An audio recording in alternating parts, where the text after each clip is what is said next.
muchas veces nos hemos encontrado con personas que se llevan unas sorpresas no muy agradables cuando sucede el fallecimiento de la persona que tiene las inversiones en Estados Unidos.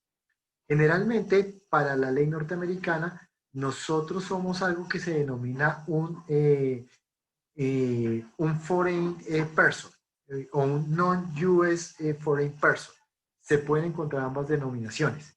Básicamente, los que somos no residentes norteamericanos, los que no somos ciudadanos o no tenemos una green card norteamericana, estamos sujetos a los impuestos a la herencia, que pueden llegar a ser hasta del 40%, eso sin sumarle algunos impuestos a las herencias que también cobran algunos estados dentro de la Unión Norteamericana y que pueden llegar a ser hasta el 19%. En general, si uno da con una inversión de las que están acá a su mano izquierda, que son básicamente las propiedades físicas tangibles en Estados Unidos, esto principalmente son inmuebles.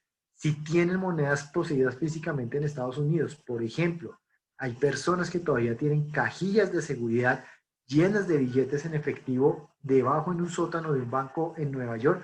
Esos son monedas poseídas físicamente en Estados Unidos. Si tienen acciones públicas, es decir, directamente listadas en una bolsa norteamericana. Si tienen bonos, por ejemplo, de algún estado o bonos municipales en Estados Unidos. Si tienen, digamos, un valor de efectivo de una póliza de vida. O si tienen un partnership o un LLC en Estados Unidos, esos son sujetos del impuesto de herencias según la legislación norteamericana. ¿Qué es exento para un no residente en Estados Unidos? Básicamente son exentos los primeros $60,000. Pero de $60,000 para arriba, todos los no residentes norteamericanos, todos los extranjeros que tengamos algún tipo, digamos, de este tipo de propiedades en Estados Unidos, somos sujetos del impuesto de herencia. Ahora, ¿qué no es sujeto, digamos, de los impuestos de herencia en Estados Unidos? Por ejemplo, los depósitos en efectivo en un banco en Estados Unidos no se les cobra el impuesto de herencia. No se cobra impuesto de herencia a una propiedad inmobiliaria que no sea norteamericana. No se le cobra, digamos, impuesto de herencia a unas acciones que no sean norteamericanas. Yo puedo tener, por ejemplo, y esto es importante, puedo tener una cuenta de inversión en Estados Unidos, pero que compre activos internacionales. Si esos activos internacionales, por ejemplo, son acciones, no sé, de la Bolsa de Londres, sencillamente esas acciones de la Bolsa de Londres, pero compradas por medio de una plataforma de inversión en Estados Unidos, pues no son sujetas del impuesto a la herencia. No son sujetos del impuesto de herencia tampoco los bonos del Tesoro norteamericano ni los bonos corporativos. Esto es importante porque muchas veces las personas no diferencian bonos federales y bonos corporativos de unos bonos que están por acá, sobre todo los estatales y los municipales. ¿Por qué la ley norteamericana hace la diferencia entre unos y otros? Por una razón muy sencilla. Porque para efectos tributarios de renta, generalmente los bonos estatales y los bonos municipales que sí tienen impuestos a las herencias, no tienen algunos impuestos sobre la renta. Y eso puede ser importante al momento, digamos, de yo también planear una inversión en alguna plataforma norteamericana. Ahora, parte de lo que más tienen los colombianos en Estados Unidos y que ha crecido exponencialmente durante los últimos años son los temas de inmuebles y los temas de propiedades físicas. Eh, Básicamente, según una ley que data de principios de los 80, que es el Foreign Investment Real Property Tax Act, que está contemplado, digamos, dentro del Código de Ingresos Internos de Estados Unidos en su sección 897, si yo tengo una propiedad en Estados Unidos y la vendo, básicamente la ganancia obtenida en esa enajenación de una propiedad física en Estados Unidos es considerada como un ingreso ordinario. Y al estar considerada como un ingreso ordinario, no como una ganancia de capital, yo puedo estar sujeto a una tributación que puede ir en una tasa entre el 15% y el 39%. ¿De qué depende de la tasa? Al igual que en Colombia, depende sencilla y exclusivamente de los niveles de renta. Esto también en Estados Unidos es una tributación totalmente progresiva es una tributación donde la persona natural, a medida que va subiendo, digamos, los niveles de las bases gravables, pues va a tener un impuesto mucho más alto. Ahora, eh, puede decir, pues que yo nunca voy a vender la casa en Estados Unidos. Perfecto, pero si no vendes en la casa en Estados Unidos, vas a tener que hacer, digamos, acá los impuestos o tener que ver cuáles son los impuestos inmobiliarios en Estados Unidos al momento de tu muerte. Puede ser que tu abogado te haya recomendado en Estados Unidos hacer, por ejemplo, un LLC, que es una compañía de responsabilidad limitada, y poner el inmueble ahí. El tema es que también cuando mueras, pues vas a tener, digamos, algunos impuestos sobre la LLC. Entonces, si vas a comprar propiedad en Estados Unidos y si es, digamos, tu foco de inversión en Estados Unidos, vas a tener que pensarlo muy bien, preguntar muy bien y sobre todo asesorarte muy bien antes de ir a adquirir la vivienda, so pena de poder caer en algunos impuestos que no te habían contado anteriormente. ¿Hay formas de mitigarlo? La respuesta es que sí. Y acá sí necesito la copia, por ejemplo, digamos, necesitamos buscar algo que se llama el US Real Property Holding Company, que pueden ser, digamos, unas compañías creadas para facilitar, digamos, algunos temas impositivos sobre los inmuebles en Estados Unidos. No te los evitan completamente, pero te los facilitan. O puedes, por ejemplo, buscar unos temas de un REIT, que son básicamente un Real Estate Investment Trust, que son algunos instrumentos muy utilizados, algunos incluso están listados en bolsa, pero que también tienen unas connotaciones. Entonces sí es muy importante, sobre todo por ese boom de compra de vivienda y que muchos dicen es que yo por diversificar lo que quiero es comprar una propiedad en Estados Unidos, que veas muy bien los detalles antes de hacerlo. Ahora bien, hay otras formas más eficientes, pero que también pueden ser sujetas a impuestos norteamericanos. Y por ejemplo, los ingresos pasivos. Los extranjeros generalmente pagamos un 30% del ingreso bruto pasivo, que lo define la ley tributaria norteamericana como un ingreso que no es conectado directamente con negocios o con comercio que yo hago en Estados Unidos. Y dentro de los ingresos pasivos, ese 30% que me cobra a mí como extranjero, la ley norteamericana son sobre los dividendos, sobre los intereses, sobre las regalías y sobre algunas rentas. Hay algunas exenciones que son las que vemos acá a mano derecha, pero en Estados Unidos, digamos, las exenciones se dan a dos partes. Lo primero, digamos, a unas ganancias de capital de la venta de acciones u otras propiedades personales. Si vemos acá, esa exención no es igual a lo que vimos anteriormente. ¿Los dividendos de las acciones pagan renta? Sí, pagan renta a una tarifa del 30%. Las acciones, si yo tengo acciones públicas listadas en una bolsa norteamericana y fallezco, ¿pagan impuesto a la herencia? La respuesta es también. Pueden pagar hasta el 40% del impuesto a la herencia. Pero si yo compro y vendo las acciones, esa compra y venta de acciones sí está exenta a la ganancia que yo obtenga. Entonces son conceptos diferentes, pero hay que tenerlos en cuenta cuando yo invierto en Estados Unidos. Y la segunda gran exención para los inversionistas internacionales o extranjeros en Estados Unidos son básicamente que hay algo que se llama la exención, el Portfolio Interest Exemption, que básicamente son que los intereses pagados a un extranjero fuera de Estados Unidos tiene, digamos, que tener un lenguaje que indica que son hechos los pagos y a quién. Esto, digamos, se hace mucho en los contratos de corresponsalía o en los contratos de inversión que se hacen con plataformas en Estados Unidos. Son unos detalles, digamos, bien particulares, pero si queda hecha esta anotación, digamos, bajo el lenguaje, a quién son hechos los pagos, cómo son hechos los pagos, cuándo son hechos los pagos, pues sencillamente esos intereses que generan los portafolios de inversión en Estados Unidos pueden ser exentos del impuesto de renta.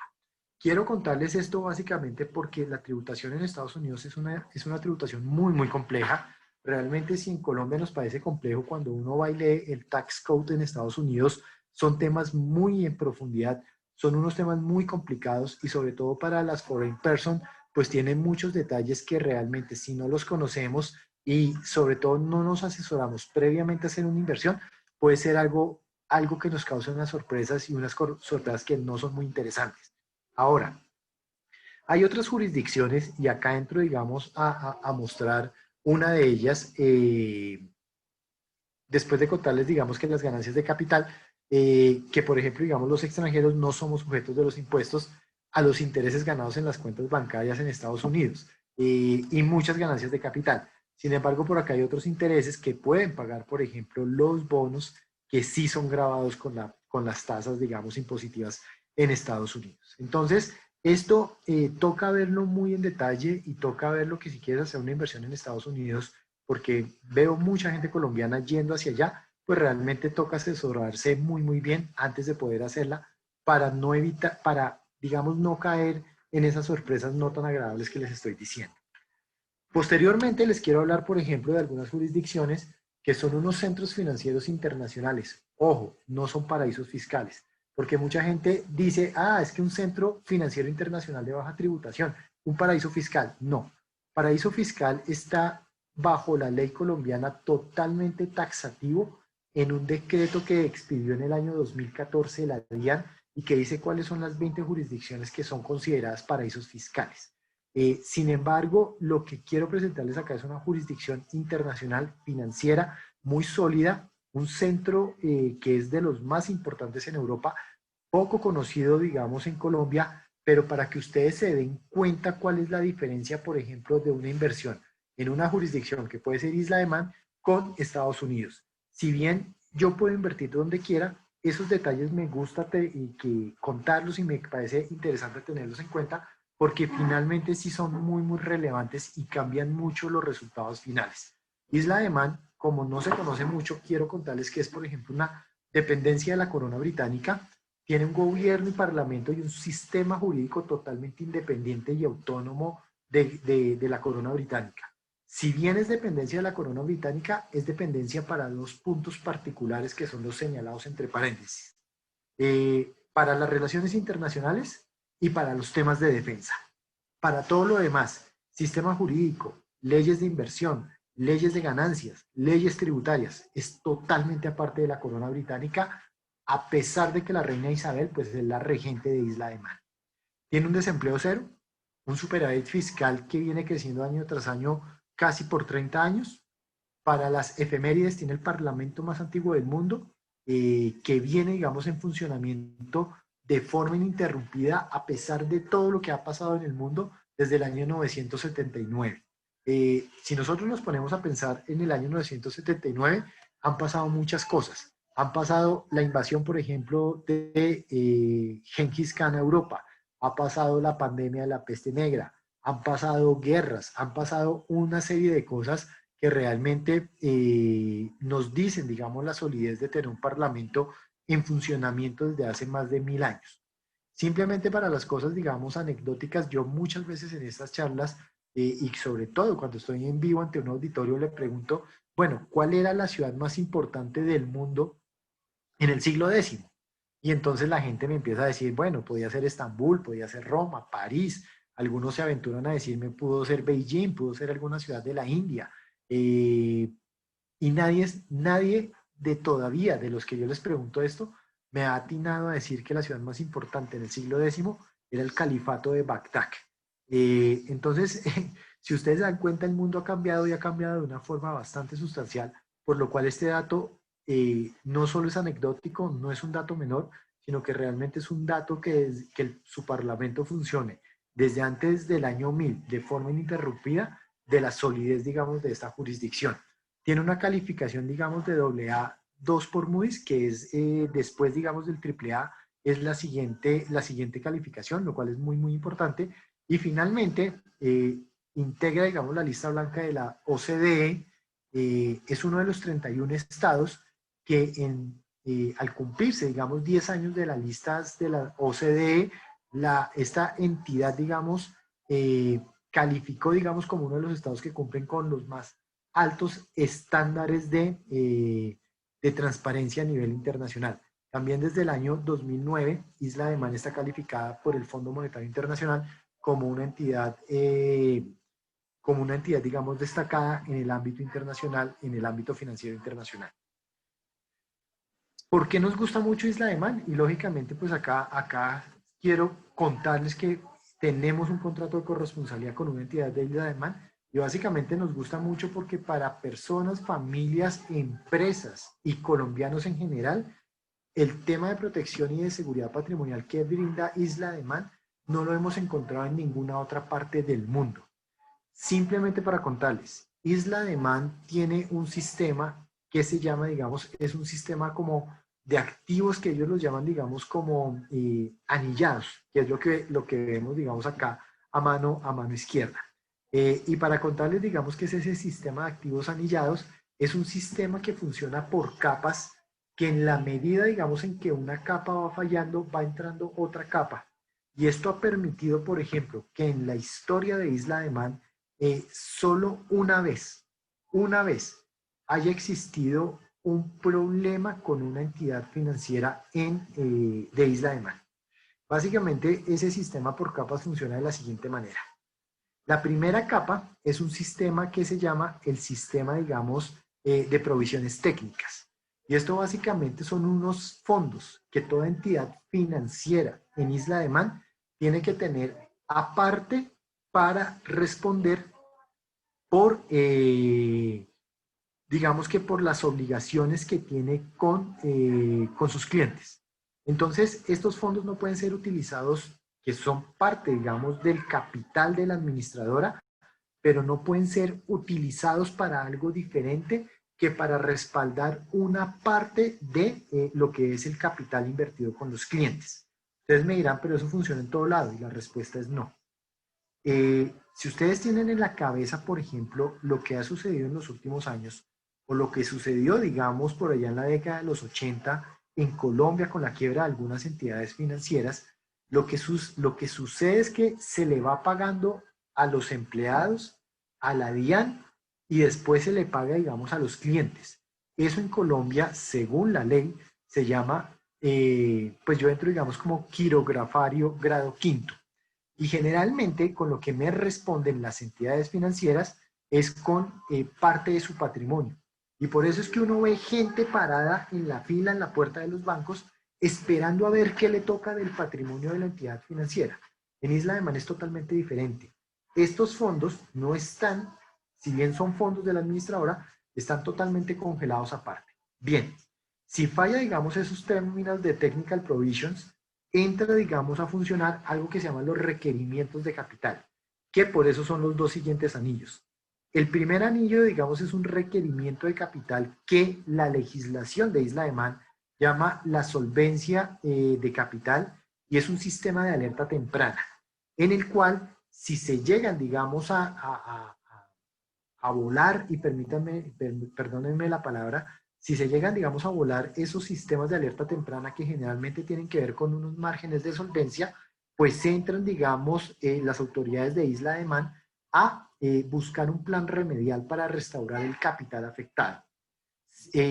También entra, por ejemplo, la regulación de Isla de Man a prohibirle a la entidad financiera que pague dividendos. ¿Con el fin de qué? Con el fin, digamos, de que no se le saque liquidez, no se le saquen activos, no se le saque capital, y pueda responder incluso adicionalmente sobre las provisiones técnicas. Y lo tercero, que es, digamos, ya la punta acá del iceberg, es básicamente, digamos, algo que se llama el requerimiento mínimo de capital. Eso ya es lo mínimo que permite, digamos, Isla de Man a sus entidades. Y es que básicamente, si se volaron todas las salvaguardas anteriores, pues entra ya en un esquema remedial. No un plan, digamos, remedial, ya en el esquema remedial.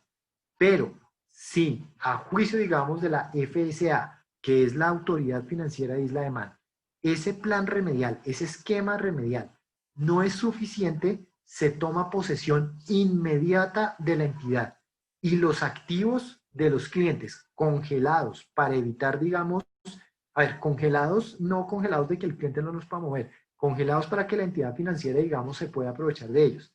Esos activos, digamos, de los clientes se pasan inmediatamente a otra entidad. Si eso por demás no fuese suficiente, entra el seguro de Isla de Man, que, digamos, lo podemos comparar con el seguro de Fogafín aquí en Colombia. En Fogafín, si yo tengo 50 millones de pesos y la entidad financiera falla, Fogafín me responde por esos 50 millones. Pero si tengo 10.000 millones de pesos y la entidad financiera falla, me responden por los mismos 50 millones de pesos. En Isla de Man responden hasta por el 90%, digamos, del porcentaje asegurado por ley. Entonces, si yo tengo $1.000.000, podrían responderme por el $900.000. Si tengo $10.000.000, por $9.000.000. Entonces, muchos nos han dicho, Manuel, pero es que ese hasta puede ser el 1%, y la respuesta es no. La verdad, ahí lo que dice, y por eso puse acá, digamos, la página para el que quiera entrar a detallar mucho más lo que es el sistema de protección de Isla de Man, unos pequeños costos y unos pequeños gastos. ¿Ha funcionado este seguro del 90%? La respuesta es sí. En el 2008, como les dije, pues les dije que solo una vez en la historia de Isla de Man se había quebrado, digamos, una entidad financiera, y fue un banco, un branch o un brazo de un banco islandés que estaba muy expuesto a créditos hipotecarios en Europa del Este.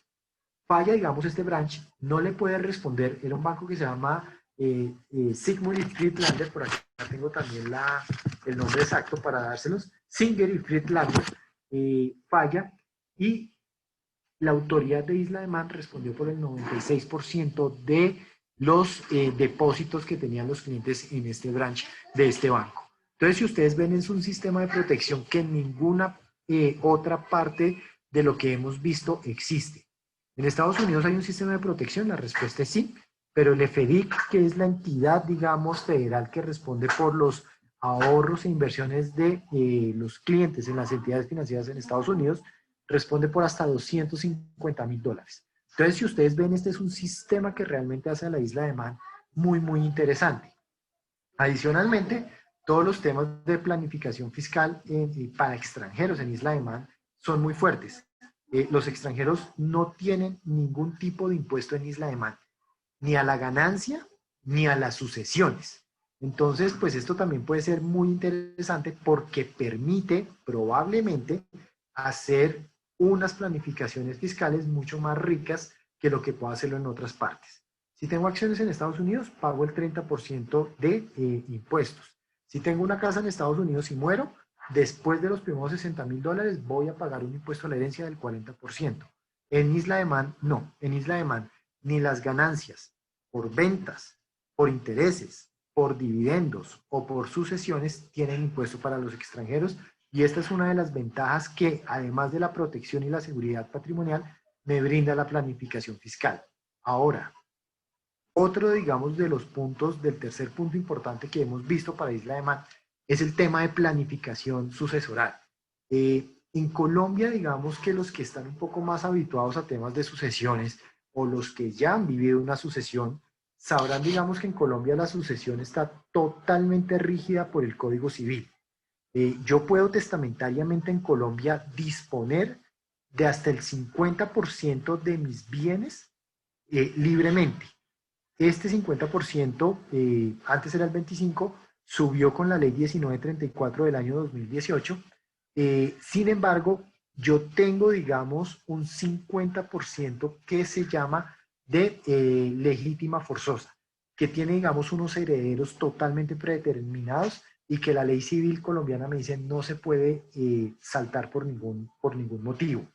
Pero adicionalmente de eso, quizá los que hayan estado inmersos en una sucesión también habrán encontrado que el proceso sucesoral en Colombia, incluso si es un proceso en el cual todos los deudos del fallecido están de acuerdo, puede ser un proceso que puede fácilmente durar 12 meses, 18 meses, 24 meses. Y si hay, digamos, algo de por medio, puede ser mucho más largo mientras llegan y los juzgados son los que ponen, digamos, cartas en el asunto.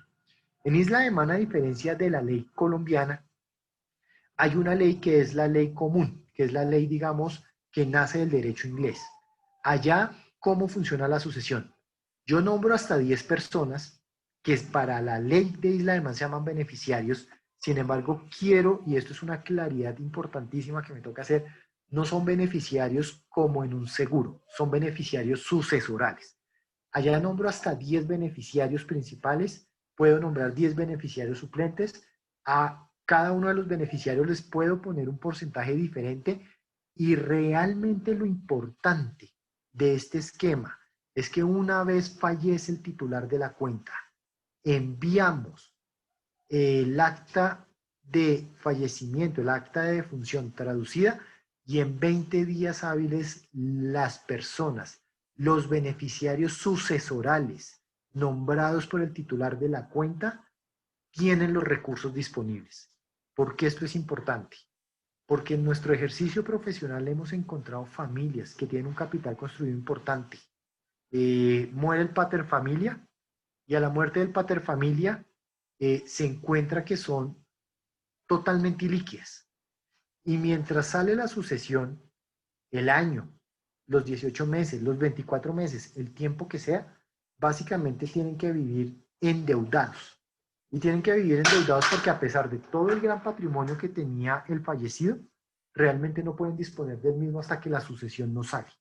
Entonces esto es importantísimo porque también nos permite hacer una planificación sucesoral mucho más fácil, mucho más sencilla, mucho más enriquecida, y que realmente le ha facilitado la vida a muchas personas de en todos los años que llevamos trabajando estos temas de planificación sucesoria.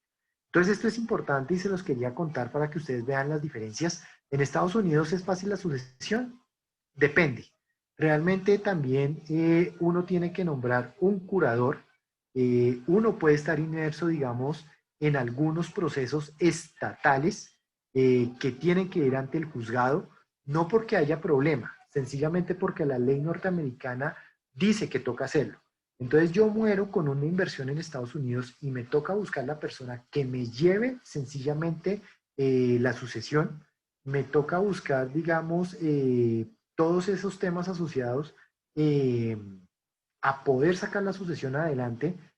Tengo que llenar, digamos, los formularios, las formas 706N en Estados Unidos, y el IRS, que es como la DIAN colombiana en Estados Unidos, se puede tomar hasta 9 meses para darme a mí el certificado con el cual yo ya puedo y soy, digamos, heredero en Estados Unidos. Entonces, esos son unos temas bien importantes. Estoy buscando la palabra exacta para poder decirles cuál es el proceso, digamos, estatal, no federal, estatal, que yo tengo que llevar en Estados Unidos, que se me acaba de pasar por la cabeza, pero se las quedo debiendo.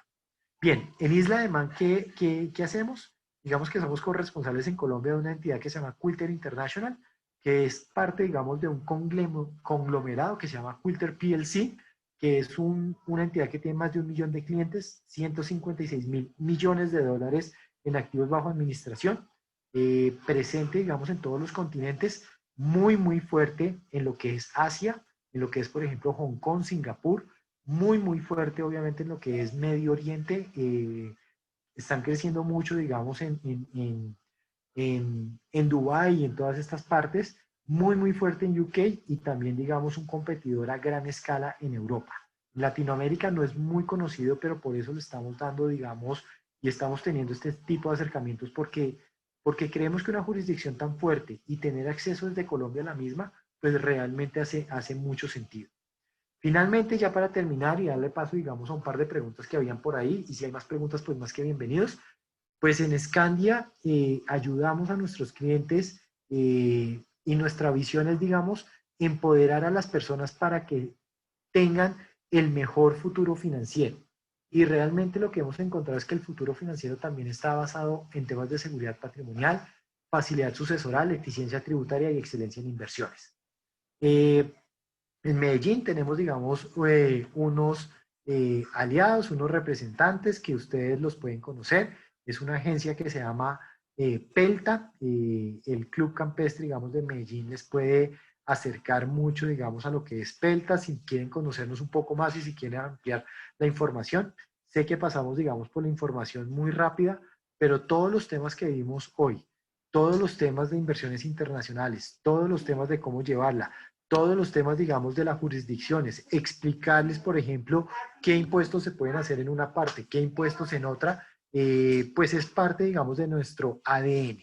Y estamos ahí sencillamente para apoyarlos, para darles una mano y para que realmente tomen las decisiones financieras e inversión más adecuadas y no se lleven sorpresas posteriores.